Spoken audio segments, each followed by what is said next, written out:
अगर आपको पसंद आ गई, वहीं से आपके दुख की शुरुआत हो जाती है। अगर आप दुखी हो, बीमार हो, अप्रसन्न हो, समझना कहीं न कहीं आप आसक्त हो गए। भगवान ने कहा आसक्त तो हो गए, मन का स्वभाव है, लेकिन किसी क्षणभंगुर पदार्थों में मत हो, किसी टेम्परेरी चीजों में मत हो। जो परमानेंट, जो शाश्वत है, जो नित्य है, जो निरंतर है, उसमें अपने मन को आसक्त करो। और वो है अध्यात्म, वो है प्रेम, वो है मानवता, वो है ईश्वर का स्वरूप। तो आसक्ति अनभिस्वंगा, अनभिस्वंगा मतलब ममता का ना होना। कहां पर? पुत्र, दार, गृह आदिशु, पुत्र के अंदर, पत्नी के अंदर, और घर आदिशु मतलब सारे संसार की हर प्रिय चीजों को भगवान ने इसमें रख दिया। पहली बात देखो, मैं बार बार कहा करता हूं, दृढ़ करने के लिए एक बार फिर से कह दूं कि हम लोगों के लाखों करोड़ों जन्म हुए हैं, और उन लाखों करोड़ों जन्मों में हमें लाखों करोड़ों घर मिले हैं, माता पिता मिले हैं, पुत्र मिले हैं, पति और पत्नियां मिली। वो तो भगवान ने अच्छा किया कि हमें पूर्व जन्म की, पिछले जन्मों की स्मृति नहीं थी। अगर 2, 4, 10 जन्मों का हमें याद होता तो किसकी किसकी आप चिंता करते? बहुत मुश्किल हो जाती है। और उसमें भी मालूम पड़ता कि पड़ोस में जो लोग रह रहे हैं वो पिछले जन्म में हमारे, तो बड़ा बैलेंस करना बड़ा डिफिकल्ट हो जाता। भगवान ने कितनी करुणा की है, कितनी कृपा की है। तो भगवान ने कहा कि धीरे धीरे जो है अपने मन का जो वेग है, जो फोर्स है, जो एनर्जी है, जो ऊर्जा है, उसको संसार में नष्ट मत करो। और नित्यम च समचित्तत्वम, अपने चित्त की जो समता है, हमेशा अंदर से इष्ट और अनिष्ट, प्रिय और अप्रिय की प्राप्ति में समान रहो। क्योंकि अगर कोई भी चीज आपको प्रिय लगी, वही आपके दुख का कारण है। किसी चीज के प्रति आपको द्वेष अगर जागा, जीवन डमाडोल हो जाएगा। तो प्रिय और अप्रिय, अनुकूलता और प्रतिकूलता दोनों से ऊपर उठ करके हमें चलना है। परमात्मा ने कहा कि ये पार्थ नित्यम च समचित्तत्वम, नित्य हमेशा डेली कंटिन्यू चित्त का सम रहना। किसमें? प्रिय और अप्रिय की प्राप्ति में। कोई प्रिय मिले या अप्रिय मिले, कुछ अनुकूलता मिले या प्रतिकूलता मिले, अंदर का जो बैलेंस है उसे मत लूज करो, उसको मत गवाने दो, उसको मत जाने दो। क्योंकि दोनों चीजें अलग नहीं है, एक ही सिक्के के दो भाग हैं। क्योंकि यहां तो व्यवहारेण जायन्ते मित्राणि वस्तथा, न कश्चित कश्चित शत्रु, न कश्चित कश्चित मित्रः। यहां कोई किसी का प्रिय नहीं है और कोई किसी का यहां पर अप्रिय नहीं है, लेकिन अपने व्यवहार के कारण ही जो है हम एक संसार क्रिएट कर लेते हैं, निर्मित कर लेते हैं। एक बार मैंने सुना कि शनि देवता भगवान विष्णु के पास पहुंचे, तो शनि ने कहा कि परमेश्वर और लक्ष्मी जी बैठे थे, चरण सेवा कर रही थी। शनि जी ने कहा कि लक्ष्मी जी और मुझ में कौन ज्यादा अच्छा है, कौन ज्यादा सुंदर है, कौन ज्यादा प्रिय है आपके लिए? अब भगवान का एक नाम माधव है, और माधव नाम की वजह से भगवान की सिंह राशि होती है। भगवान ने कहा कभी ऐसा योग बने और ये क्या, बस अब 7.5 साल तक में मुझे आपके ऊपर ही रहना है तो मुश्किल हो जाएगी मेरे लिए। तो अभी इस समय सिंह राशि की दशा चल रही है। जहां कहीं भी उपग्रहों की मूर्ति इत्यादि बने हुए देखना, मंदिर में लोग कम होंगे, लेकिन वहां पूरा टोड़ा ना टोड़ा बड़ी ने परिक्रमा लोग कर रहे हैं। तो शनि ने कहा कि कौन ज्यादा दोनों में से प्रिय है? अब भगवान ने कहा कि शनि देवता को नाराज करें ये भी अच्छा नहीं है, लक्ष्मी जी नाराज है तो भी अच्छा नहीं है। तो भगवान ने कहा अच्छा ऐसा करो आप लोग कि दोनों जरा थोड़ी दूर तक जाओ और फिर जरा लौटो, फिर हम बताते हैं। फिर दोनों ने ऐसा किया। भगवान ने कहा शनि देवता आप तो जाते हुए बहुत अच्छे लगते हैं, और लक्ष्मी जब आती है ना, उस समय दोनों ही बड़े खुश हो गए, बड़े प्रसन्न हो गए। तो भगवान ने कहा प्रिय और अप्रिय दोनों में इक्वल रहो, किसी का पक्ष मत लेना, क्योंकि जो आपका प्रिय है ना वो अप्रिय हो जाएगा कुछ समय के बाद, कुछ कंडीशंस ऐसी पैदा होंगी। और जिसको आप अप्रिय समझ रहे हो सकता है वो कभी आपका प्रिय हो सकता है। और अगर आपका प्रिय जब अप्रिय होगा, अगर आपका मित्र आपका अगर कभी दुश्मन हुआ ना, मुश्किल होगी, क्योंकि आपके सारे सीक्रेट्स उसको पता है। और अगर कोई दुश्मन भी आपका मित्र हो सकता है, इसलिए हमेशा सावधानी रखना, कभी ऐसा व्यवहार मत करना कि बाद में आपको लज्जित होना पड़े। तो दोनों ही सिचुएशन में अपने चित्त को डमाडोल मत करना।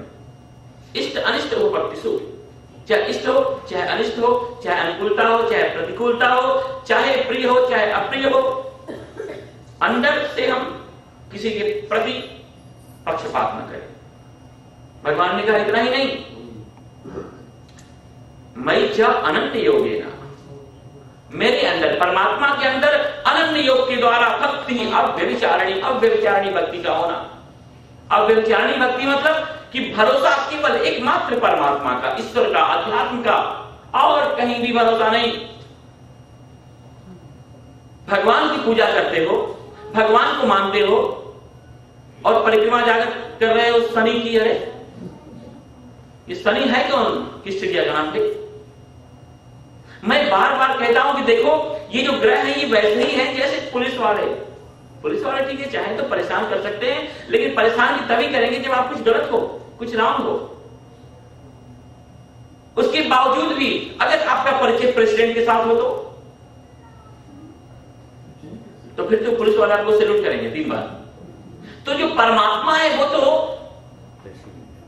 प्रेसिडेंट है, मालिक है इस जगत का।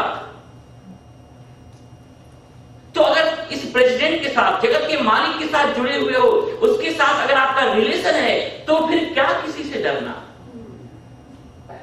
देखो मंदिर जो है ना वो ज्ञान की पाठशाला है। दुनिया के सारे भ्रम तो यहीं टूटने चाहिए, लेकिन यहीं अगर भ्रम हमारे मन में अगर स्थापित किया जाता हो तो मंदिर का मतलब जहां परमात्मा का ही साम्राज्य हो। लेकिन क्या मुश्किल यह है ना कि हिंदू जनता बहुत प्राचीन काल से ही भोगी और डरपोक जनता रही है, पब्लिक रही है। पूरा इतिहास उठा के देख लो, जो हिंदू प्रजा है भोगी प्रजा है, और जो भोगी होंगे वो डरपोक भी होंगे।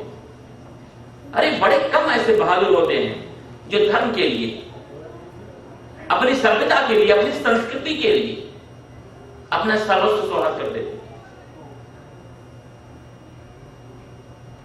तो ये जो देवालय है, जो मंदिर है, ये तो ज्ञान की पाठशाला है। यहां तो कम से कम सही नॉलेज ज्ञान मिलना चाहिए। भगवान ने कहा अगर मुझसे प्रेम कर रहे हो और फिर डर भी रहे हो किसी और से, मेरी प्रार्थना करके और कई परिक्रमा और कर रहे हो, तो ये तो व्यभिचारिणी भक्ति होगी। जब एक बार अपना जीवन भगवान के साथ आपने जोड़ा है, ईश्वर तत्व के साथ जोड़ा है, अध्यात्म के साथ जोड़ा है, तो दुनिया की कोई भी ताकत क्यों ना आ जाए। एक आयत है कुरान में, इस्लाम में, अल्लाहु अकबर।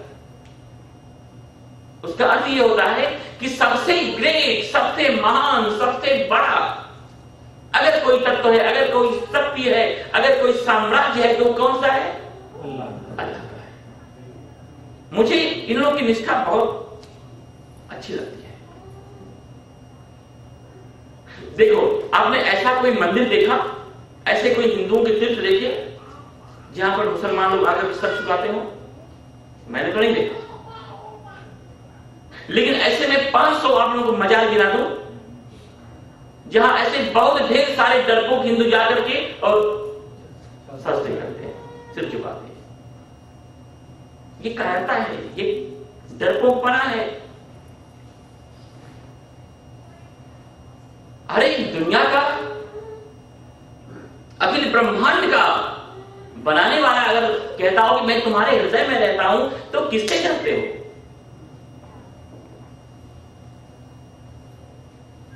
कितना एहसान है हमारी संस्कृति पर इन महापुरुषों का। 500-600 साल पहले ऐसे ऐसे आक्रमण हुए हमारे भारत देश के ऊपर कि जो कहते थे कि देखो हमारे धर्म में ऐसे ऐसे ऐसी ऐसी शक्तियां हैं जो समुद्र में से ऐसे मछली निकालती हैं और सूर्य में ऐसे घूमती हैं और खा जाती है तुम्हारे धर्म के अंदर ऐसी कोई शक्ति? और हम सभी लोग एकदम बिल्कुल किन कर्तव्य विमूढ़, पता नहीं होता था और गुमराह हो जाते थे। ऐसी परिस्थिति में गोस्वामी जी का आगमन हुआ। उन्होंने कहा है तुम्हारे अंदर तो ऐसे ही मात्र इतने ही तत्व है ना, ऐसे ही शक्तियां हैं, ऐसे ही कुछ व्यक्तित्व है, पर्सनालिटीज है कि ये समुद्र में से मछली निकाल करके और ऐसे भून करके और खा जाते हो। लेकिन हमारे यहां जरा देखो, और हिंदू जनता को जगाया कि अरे ये तो कुछ भी नहीं है। हमारे यहां एक ऐसे हमारे इष्ट हैं हनुमान जी महाराज कि जो जब छोटे थे ना, अभी उनका जन्म ही हुआ था, और जब सूर्य उदित हुआ तो उनको लगा ये कोई फल है और भूख लगी हुई थी। तो बाल समय रवि भक्त छिलियो, तब तीनों लोग भयो अंधियारो, त्रास भयो जग को यह संकट काऊ तो जात नटा, देवनी आनी करी विनती तब छाड़ दियो रवि कष्ट निवार, को नहीं जानत है जग में कभी संकट मुझे नाम किया। और इतने ही नहीं, इनके भी इष्ट देव हैं धनुर्धर भगवान राम। भगवान कृष्ण ने गीता में कहा है कि राम शस्त्र भृताम में हम, शस्त्रधारियों में राम में। आपने कभी सोचा मीराबाई किसकी उपासक थी? भगवान कृष्ण की ना। लेकिन मीराबाई ये कह रही है कि पायो जी मैं तो राम रतन धन पायो। उनको तो ये कहना चाहिए कि कृष्ण रतन धन पायो। भगवान राम का ये प्रण है, प्रतिज्ञा है कि अभयम सर्वभूतेभ्य, मैं प्राणी मात्र को अभय देता हूं। एक बार जरा तुम मेरे सन्मुख आकर के देखो। मुझे लगता है कि जब संसार की वस्तुओं की, पदार्थों की, या हो सकता है कुछ ऐसी परेशानियां मीराबाई को सताने लगी हो ना, फिर उन्होंने भगवान राम का ध्यान किया होगा कि ये मुरली मनोहर तो बांसुरी की स्वरों में ही खोए रहेंगे। फिर उन्होंने, और भगवान राम तो ऐसे ऐसे समर्थ हमारे भगवान देवता इस संस्कृति में हमें प्राप्त हुए हैं, मिले हैं। एक भी ऐसा हमारे जो भी देवता हैं, जो भगवान हैं, बताओ जिनके हाथ में शस्त्र ना हो, और सारे देवता हमारे लिए खड़े हैं शस्त्र लेकर के, फिर भी हम डर रहे हैं। कभी शनि की परिक्रमा कर रहे हैं, तो कभी उस ग्रह की परिक्रमा कर रहे हैं, कभी उसके आगे पीछे घूम रहे हैं, कभी तिल वहां चढ़ा रहे हैं, कभी दूध से वहां नहला रहे हैं, कभी तिल इनको लगा रहे हैं। अरे ऐसे अद्भुत ब्रह्म तत्व ही जो हमारी रक्षा के लिए पृथ्वी पर उतर रहा हो, फिर काहे को किससे डरते हो? तो भगवान ने कहा कि मई चानन्य योगे ना भक्ति अव्यभिचारिणी, मेरे अलावा कहीं भरोसा किया, मेरे अलावा कहीं विश्वास किया, मेरे अलावा कहीं अगर आपने जाकर के, तो वो सब व्यभिचारिणी भक्ति होगी। एक बार जब फर्स्ट में सिर झुकाया तो उतना हराम है। ऐसी शर्मांगी होनी चाहिए हमारी। और विविक्त देश से वित्तम और अभी जन संसदी, जिसका दर्शन भी हम लोगों ने कर लिया था। परमात्मा ने कहा कि अध्यात्म ज्ञान नित्यत्वम, ज्ञान का प्रतिदिन आश्रय करो। आप लोगों से भी मैं कहना चाहूंगा कि रोज सायंकाल सोने से पहले घर में अगर 2 लोग हो तो 2 लोग ही सही, भगवत गीता हो, रामायण हो या भागवत हो, 1-2 पन्ने, 2-4 पन्ने उसको पढ़ करके फिर सोया करो। ये शास्त्र हमारे इतने विलक्षण हैं कि बहुत ज्यादा इनमें शक्ति है। ये प्राणवंत शास्त्र हैं, ये श्वास लेते हुए शास्त्र हैं। बड़ा प्रत्यक्ष इनमें चमत्कार है। अगर किसी व्यक्ति को खराब सपने आते हो ना, भगवत गीता सर के नीचे, तकिए के नीचे सो रख करके और सोना, और फिर देखो हिम्मत नहीं है किसी दुष्स्वप्न की कि आपके आसपास भी आगे के मर रहा है। इतनी शक्ति है नहीं शास्त्रों में। ये शास्त्र कोई यूं ही नहीं है। एक बड़े अद्भुत महात्मा हुए हैं, उनके साथ मैं रहा हुआ हूं, स्वामी रामसूरदास जी महाराज। उनके जीवन की घटना है, उन्होंने इसका जिक्र भी किया है। और ऐसे ही हम लोग बैठे हुए थे तो बता भी रहे थे। अब तो ये 21वीं सदी है, पता नहीं कोई माने नहीं माने, लेकिन ये सच बात है। कहीं राजस्थान में वो थे, तो एक सिपाही पुलिस वाला उनके पास आया और वो अपनी आप बीती जो है ना, वो घटना उनको सुनाने लगा।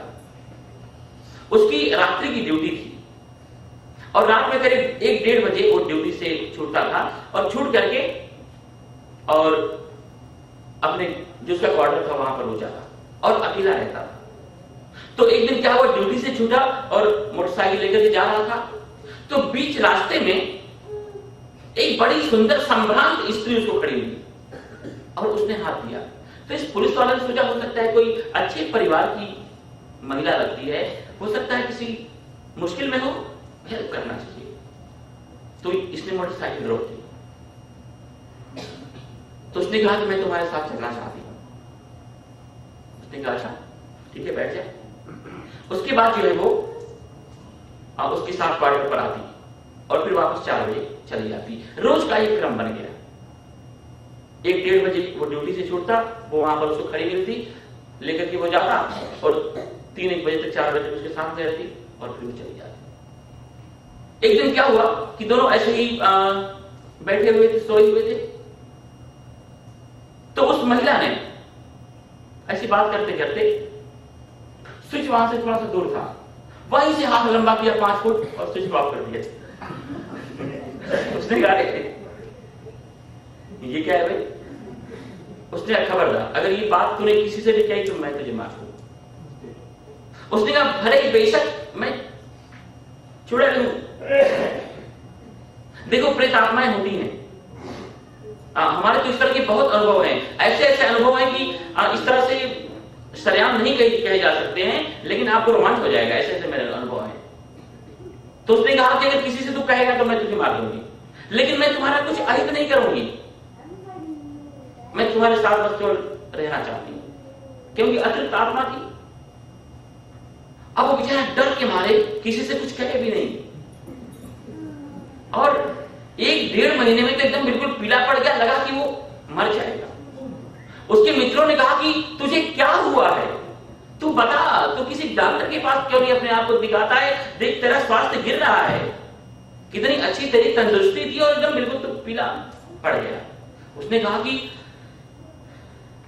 कैसे क्या करूं, क्योंकि वो धमकाती थी कि खबरदार ये कहना मत। तो एक बार बहुत मित्रों ने बड़ा आग्रह किया, जबरदस्ती उसको पकड़ के ले गए कि नहीं चल किसी डॉक्टर के पास, और जाने को तैयार नहीं होता था क्योंकि बीमारी तो उसको पता थी, डॉक्टर इसमें क्या करेगा। तो बार बार मित्रों के आग्रह से बचने के लिए ठीक है चलो, तो उसके मित्र जो है ना उसको लेकर गए एक होम्योपैथ के डॉक्टर के पास, दिखाया। डॉक्टर ने 2, 4, 10, 15 पुड़िया दवा दी और कहा कि ठीक है इस तरह से तुम लेते रहो।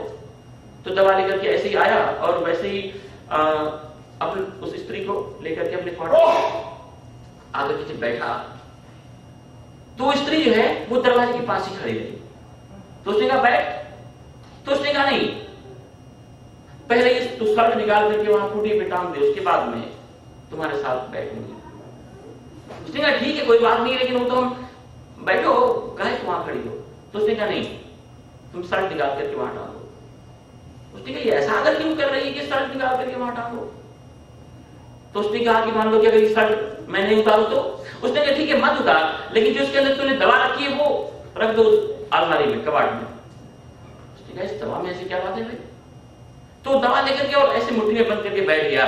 उसने कहा कि दवा को उस अलमारी में रख दे, फिर हम तुम्हारे साथ बैठते हैं। उसने कहा मान लो अगर नहीं रखी तो? उसने कहा नहीं तुम रखो, नहीं रखोगे तो? उसने कहा मैं नहीं रखता हूं। फिर वो स्त्री 3 बजे तक 4 बजे तक वेट करती रही, प्रतीक्षा करती रही, खड़ी रही, लेकिन उसके पास आई नहीं। बड़ी उसको हिम्मत हुई कि इस होम्योपैथी की दवा में ऐसा है क्या अब उसको थोड़ी हिम्मत हुई। ऐसे ही और भी 1 दिन बीता, 2 दिन बीता। फिर उसी दरमियान वो स्वामी राम सुखदास जी उस शहर में आए हुए थे, उसको पता चला और वो गया उनके पास और कहा कि ये समस्या है, मैं क्या करूं, कृपया मुझे बताओ। तो स्वामी जी ने कहा जरा वो दवा हमें दिखाओ। तो मैंने दवा तो मैं आपको भी नहीं देने वाला हूं, क्योंकि तो कहा लेकिन बताओ तो सही। तो बहुत बामुश्किल उसने वो दिया। तो जब दवा को खोल करके देखा तो वो एक्चुअली वो सब गीता के पन्ने थे, और गीता के पन्नों में जो है वो डॉक्टर ने दवा बांध करके दे दी थी। सारे के सारे गीता के श्लोक थे, और उस श्लोकों की वजह से वो जो है चुड़ैल उसे पास तक नहीं आती थी। स्वामी जी ने कहा कि इस दवा में कोई नहीं है भैया, ये देखो गीता की सब मंत्र हैं इसमें, और तेरी दवा तो ये है गीता। 30, 35, 40 गीता लेके गया वो और चारों तरफ उसने बिछा दिया, 2-4 अलमारी में, स्टूल पे, कुर्सी पे, चारपाई पे लटका दिया। और भाई रोज के क्रम के अनुसार वो स्त्री आई, उसने कहा ये सब क्या है? उसने कहा आजा, ये तेरे लिए मैंने महल सजाए हैं। उसने कहा नहीं ये सब हटाओ, नहीं तो हम नहीं आ सकते हैं। उसने कहा नहीं अब तुमको आना ही पड़ेगा। उसने कहा नहीं। फिर 2-3 दिन तक आती और लेकिन अंदर नहीं आती, और फिर उसके बाद तो चली गई। कहने का अर्थ यह है कि ऐसी आसुरी शक्तियां भी, ऐसी नेगेटिव एनर्जी भी, ऐसे वाइब्रेशंस भी जो है ना वो आपसे दूर रहेंगी। इसमें इतनी शक्ति है, ये हम बताना चाहते हैं। ऐसी बात नहीं है कि किसी चुड़ैल से आपका पारा पड़ा हो ना पड़ा हो ये बहुत काम की चीज है भगवत गीता, क्योंकि परमात्मा के श्रीमुख के द्वारा ये मंत्र जो है वो स्फुटित हुआ है, बड़ी शक्ति है। और मेरा तो इतना दृढ़ मानना है कि अगर आप अपने पॉकेट में भी भगवत गीता की एक प्रति रखो, नहीं हो तो मुझसे लेना, अपने पर्स में भी भगवत गीता की प्रति रखो, अरे अपने कार में भी रखो, तो कहीं कभी भी आपका एक्सीडेंट नहीं होगा। लेकिन रख करके असावधानी होकर के चलाओगे तो फिर जिम्मेदारी मेरी नहीं है। सावधानी जीवन में रखो, और भगवान आपके साथ हैं, मस्ती में रहो, कुछ नहीं होने वाला है। और कोई आपके घर पे आए तो इसका ही गिफ्ट दो। मेरे पास साथ तो एक सूटकेस भगवत गीता की प्रति होती है, और सबको मैं ऐसे ही देता चलता हूं। प्लेन में वो पायलट को भी एक पकड़ा देता हूं। तो इतनी ये अद्भुत, ये विलक्षण शक्ति से संपन्न ये शास्त्र है। तो भगवान ने कहा कुंती नंदन अध्यात्म ज्ञान नित्यत्वम, जो अध्यात्म का ज्ञान है, जो परमात्मा का ज्ञान है, जो ये इस ब्रह्म का ज्ञान है, उसके साथ जुड़े रहो, निरंतरता में जुड़े रहो। और तत्व ज्ञानार्थ दर्शनम, तत्व का जो ज्ञान है उसका अर्थ क्या है? परमात्मा ही है, उसका ही चिंतन, उसका ही मनन, उसका ही दर्शन। भगवान ने कहा एतत् ज्ञानम इति प्रोक्तम, यही ज्ञान है। और यद्यथा इसके जो विपरीत है, इसकी जो उल्टी परिस्थिति जो है, अवस्था जो है, सिचुएशन जो है, वो सब अज्ञान है। लेकिन इस ज्ञान के द्वारा प्राप्ति क्या है? किसकी प्राप्ति होती है? भगवान जो है उस तत्व का वर्णन कर रहे हैं कि देखो इस ज्ञान के द्वारा इस तत्व को इसी जीवन में प्राप्त कर सकते हो। आज का प्रसंग, आज का प्रकरण, ज्ञेयं यत्तत् प्रवक्ष्यामि यज्ञात्वा अमृतम् अश्नुते अनादिमत्परम् ब्रह्मा न संतत न असत उच्यते। भगवान ने कहा कि अर्जुन, ज्ञेयम, ज्ञेयम मतलब जानने योग्य, यत् तत् प्रवक्ष्यामि, मैं अब उस तत्व को तुझे बताने जा रहा हूं। वो चीज अब मैं तुम्हें बताने जा रहा हूं जो वास्तव में जानने योग्य है। देखो हमारे जीवन का ज्ञातव्य क्या है, क्या हमें जानना चाहिए और क्या जानकारी लेकर के बैठे हुए हैं।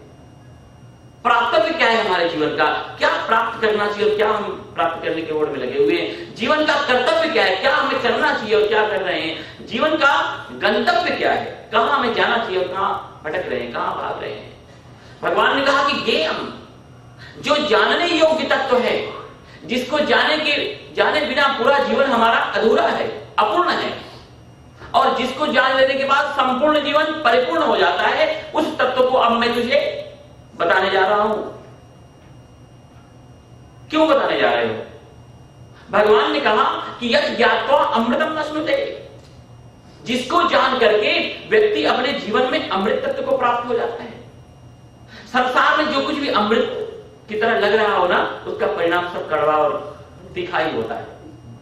देख लेना अनुभव से अपने। जो चीजें आपको संसार में अमृत की तरह लग रही हो, बाद में वो कैसी हो जाती हैं? 6 महीने तक, 1-1 साल तक लगातार दिन में 25 बार जिनको हनी हनी करते हो, वही लोग जाकर के डिवोर्स के लिए फाइल करते। क्या हुआ भाई? हनी हनी दिन भर चिल्लाते रहे, वो हनी इतनी कड़वी कैसे हो गई? भगवान ने कहा अब मैं वो तत्व तुम्हें बताने समझाने जा रहा हूं, जिसको प्राप्त कर लेने के बाद जीवन अमृत से भर जाता है, मधुरता से भर जाता है, जीवन प्रसन्नता से भर जाता है, शांति से भर जाता है, पूर्णता से सराबोर हो जाता है। ये वो तत्व है। संसार की कोई भी चीज जान लो, कोई हालात, कोई परिस्थिति, कोई व्यक्ति, उससे आपका जीवन जो है ना पूर्ण नहीं होगा, बल्कि अधूरा ही होगा। क्योंकि संसार की प्रसन्नता, उसकी मस्ती, उसका आनंद जो है वो किसी के ऊपर डिपेंड करता है। मतलब आप लाचार हुए। लेकिन जो ईश्वर तत्व है, जो ब्रह्म तत्व है, जिसको प्राप्त कर लेने के बाद जीवन में कुछ पाना बाकी रह ही नहीं जाता है, वह ब्रह्म तत्व जो है अनादि है और अनादिमत परम है। और इतना ही नहीं, भगवान ने कहा कि वह ब्रह्म तत्व, उसकी विचित्रता क्या है? न सत्य और न असत्य। ब्रह्म तत्व जो है वो ठीक है, असत्य नहीं है, ये तो सभी जानते हैं। लेकिन भगवान यहां बड़ा अद्भुत क्रांतिकारी वचन कह रहे हैं कि वो ब्रह्म तत्व, वो भगवान जो है सत्य भी नहीं है। हम लोगों ने तो आज तक यही सुना है कि ब्रह्म सत्यम, ब्रह्म ही सत्य है, सत श्री अकाल। और उस तत्व के लिए भगवान यहां कह रहे हैं कि नहीं भैया, सावधानी सुनो, असत्य नहीं है लेकिन सत्य भी नहीं है। अब सत्य और असत्य दोनों नहीं है, इसका मतलब क्या हुआ?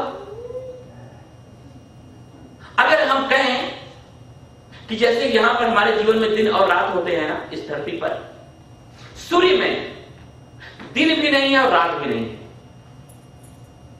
रात तो खैर ठीक है, हम लोग की मस्तिष्क की बात समझ में आएगी, रात नहीं है, लेकिन दिन भी नहीं है। दिन इसलिए नहीं है कि जब रात नहीं है तो दिन कहां से होगा? दिन हो ही रहा है इसलिए कि रात भी है। अगर आप ब्लैक कह रहे हो तो ब्लैक कहना ही ये सिद्ध कर रहा है कि व्हाइट भी होना चाहिए। अगर स्त्री ना हो तो पुरुष भी नहीं होगा। बूढ़े हैं इसलिए बच्चों का पता चल रहा है, बूढ़े हो ही नहीं तो बच्चों का पता कैसे चले? अधर्म है इसलिए धर्म का पता चल रहा है, अधर्म हो ही नहीं ना तो धर्म भी नहीं होगा, क्योंकि धर्म का परिचय ही अधर्म दे रहा है। अगर दुर्जन नहीं हो तो सज्जनों की पहचान क्या है, आइडेंटिटी क्या है? सज्जन भी नहीं होंगे, क्योंकि सज्जनों की पहचान ही बन रही है ना कि अगर कोई पुत्र मरता है तो पुत्र ही नहीं मर रहा है, पिता भी मर रहा है, क्योंकि पिता तो है ही इसलिए क्योंकि उसका पुत्र था। अगर किसी भी पिता को पीड़ा हो रही है पुत्र के मरने का, उसका अर्थ यह कि पुत्र मरा ऐसा मत समझना, पिता मरा। क्योंकि पिता किसकी वजह से है? पुत्र की वजह से। तो पुत्र मरा मतलब अभी पिता भी नहीं रहा ना। आपको पता है सास और बहू की एक ही कुंडली होती है,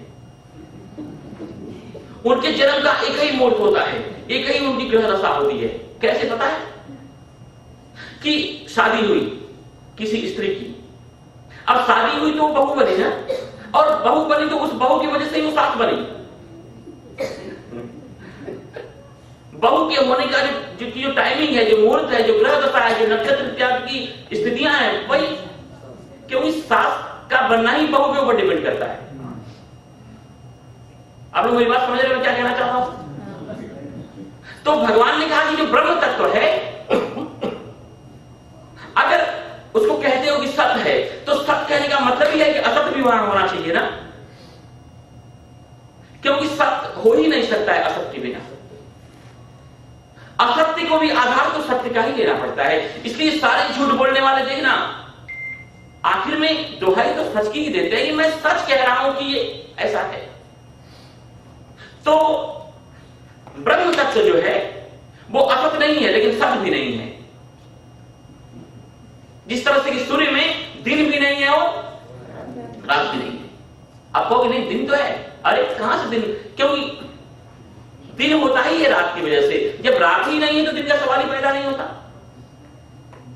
अमीर इसलिए है कि गरीब है, अरे कोई गरीब रहे ही नहीं तो अमीरी का आकलन ही गरीबी से होता है ना, तो अमीर भी नहीं रहेंगे। तो भगवान ने कहा वो ब्रह्म तत्व तो कैसा है, वो असत भी नहीं है और सत भी नहीं है, वो सत और असत दोनों से ऊपर है।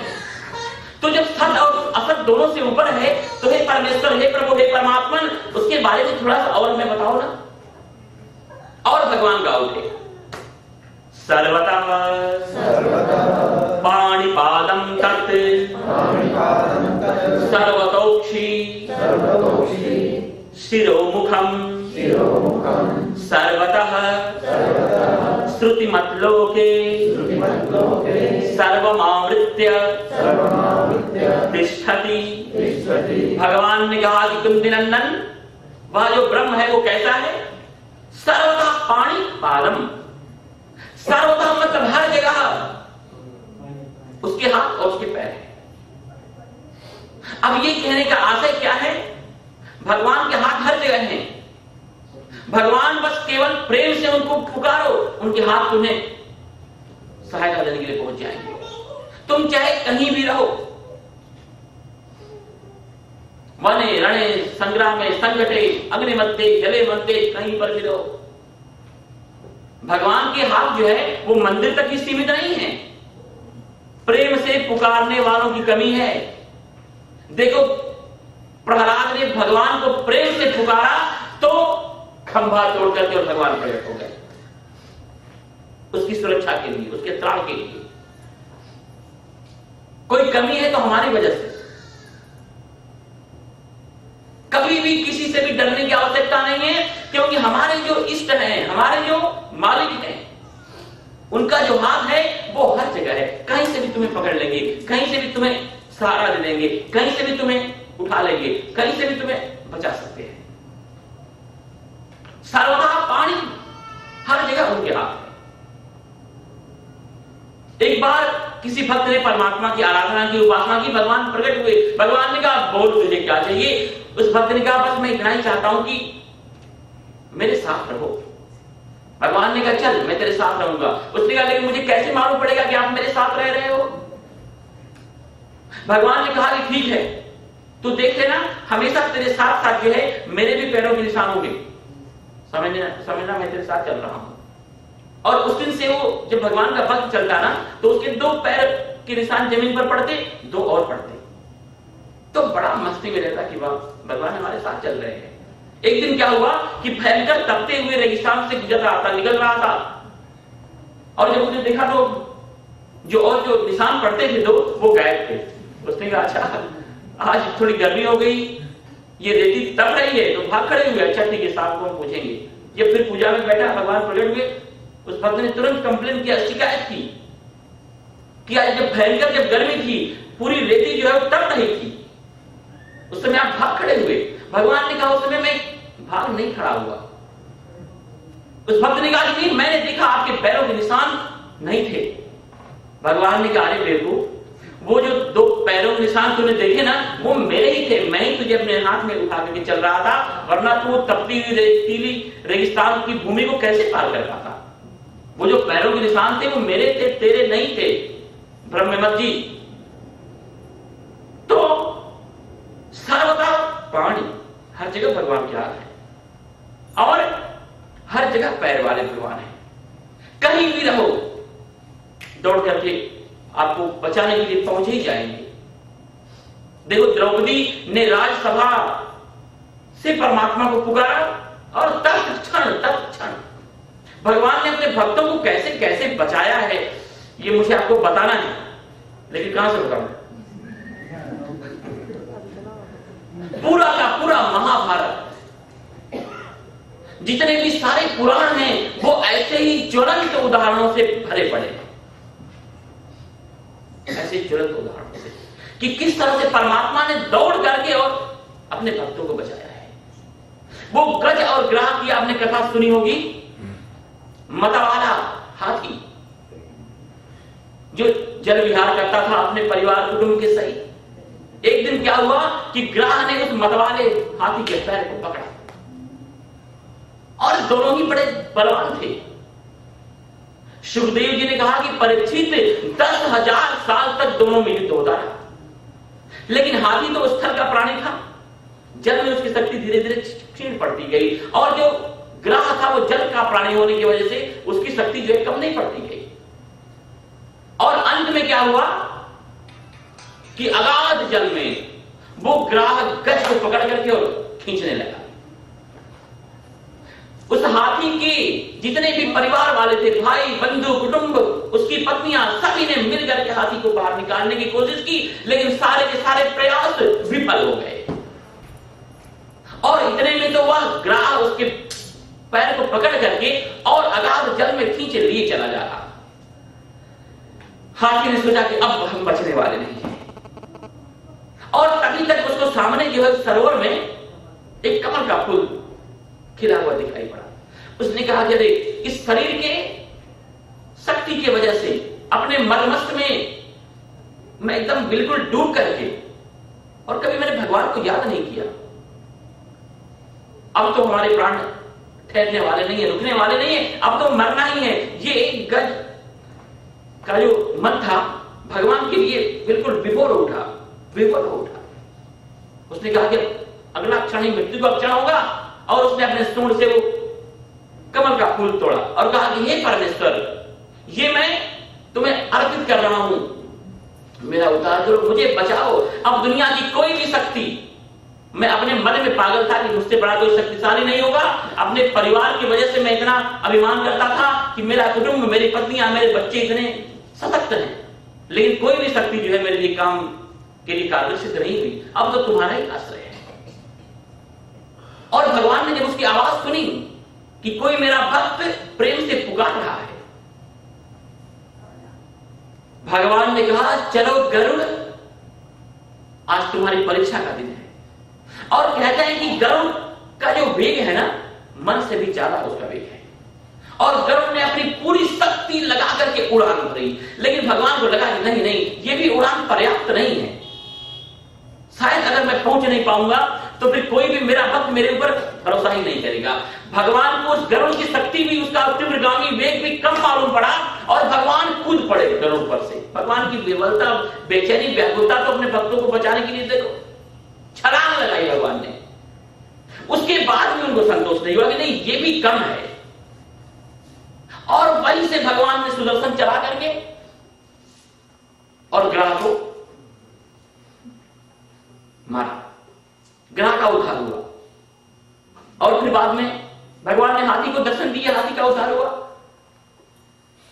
किसी ने भगवान से पूछा कि परमेश्वर, हाथी ने आपको पुकारा था तो आपको पहले हाथी का उद्धार करना था ना, आपने तो ग्राह का पहले उद्धार किया। भगवान ने कहा कि नहीं, जिन लोगों ने मेरे पुकारने वालों के, मेरे भक्तों के भी पैर पकड़ लिए हैं, वो भी अलग नहीं रह सकते हैं। मैं पहले उनका उद्धार करता हूं, उसके बाद अपने भक्तों तक पहुंचता हूं। तो भगवान की तो ऐसी बेचैनी है, ऐसी व्याकुलता है अपने भक्तों के उद्धार।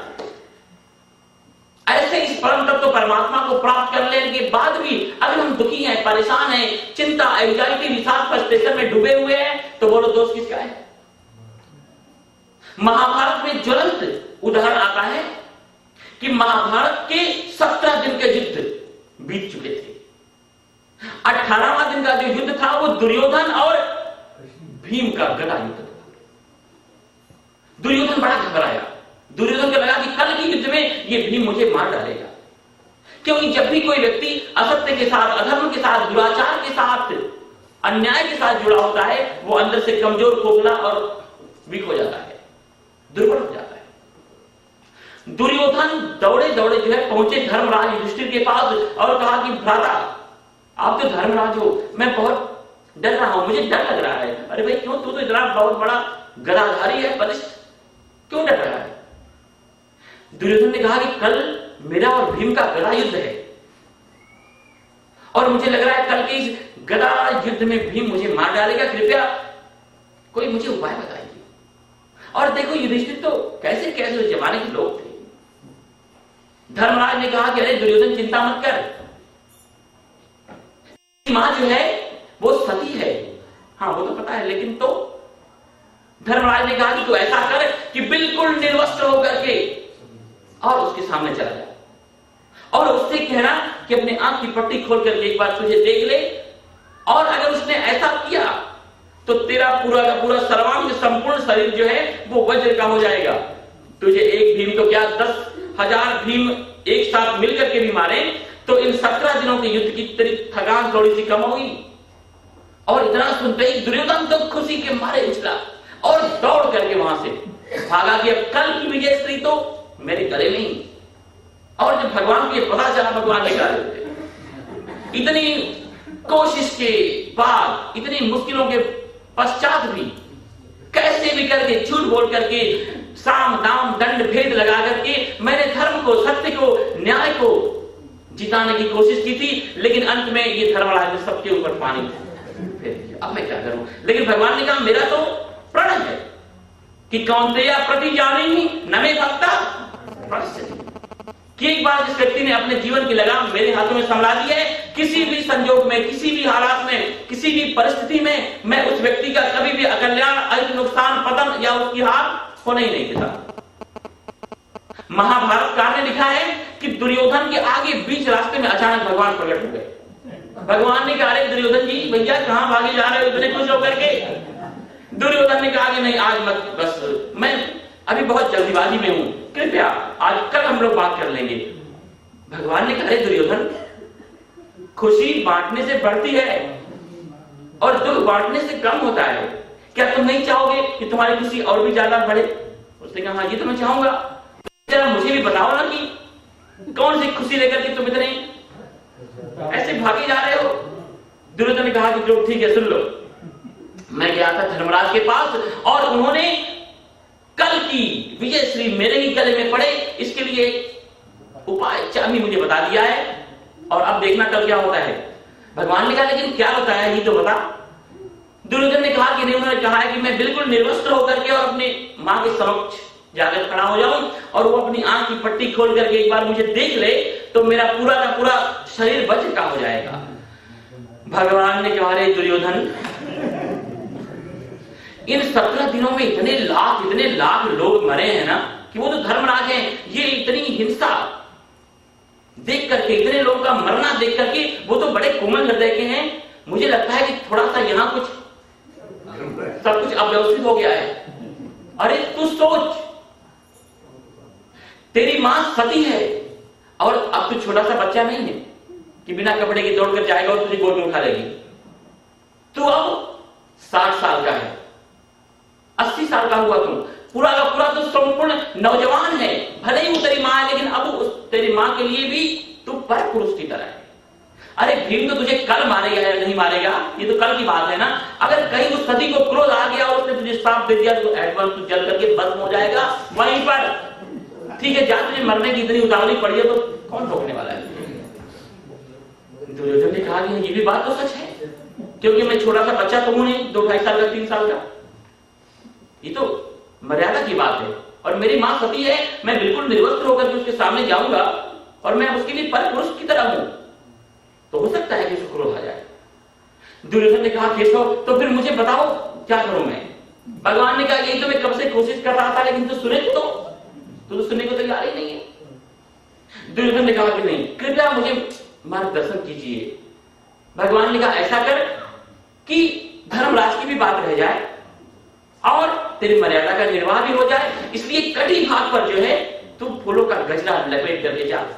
और दुर्योधन इतना खुश हुआ कि जीवन में पहली बार तुमने अच्छी सलाह दी है मुझे। भगवान ने कहा तो पहले जा दो सही। और दुर्योधन जब वहां पहुंचा गांधारी के पास तो उसने कहा कि मां एक बार अपने आंख की पट्टी खोल करके बस मुझे देख ले।